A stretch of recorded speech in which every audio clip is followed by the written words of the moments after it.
One of the topics that we've talked a lot about at Infosys is how do you get the teachers to let the kids do the work?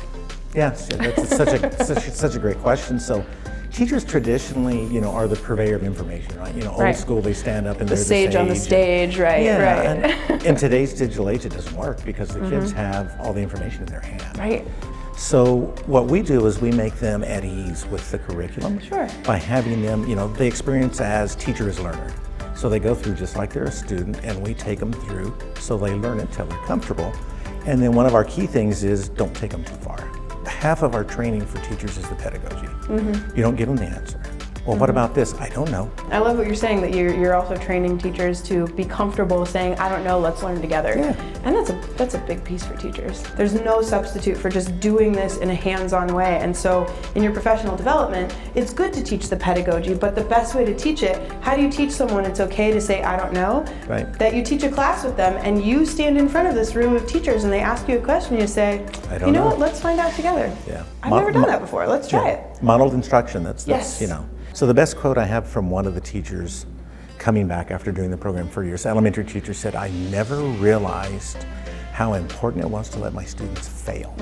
They learn from the failure. That's when you always learn, is when it doesn't work. And she's like, I let them fail in everything. She said, does that work in math?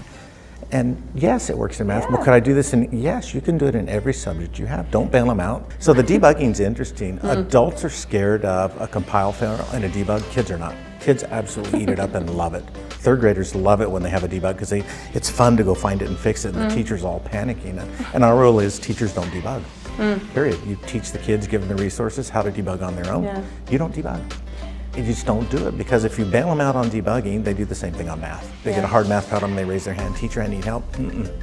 Say no, they're independent, you gave them the resources, let them figure it out. When you create a culture that teaches you how to celebrate and learn from trying and not getting it, right? That, that's something we do in our professional development. Whenever a teacher has an issue that they work through and they successfully solve, we do all virtual professional development. So we have a classroom practice where whenever somebody troubleshoots a problem effectively, we have everybody on Zoom unmute and go, woohoo, for that person.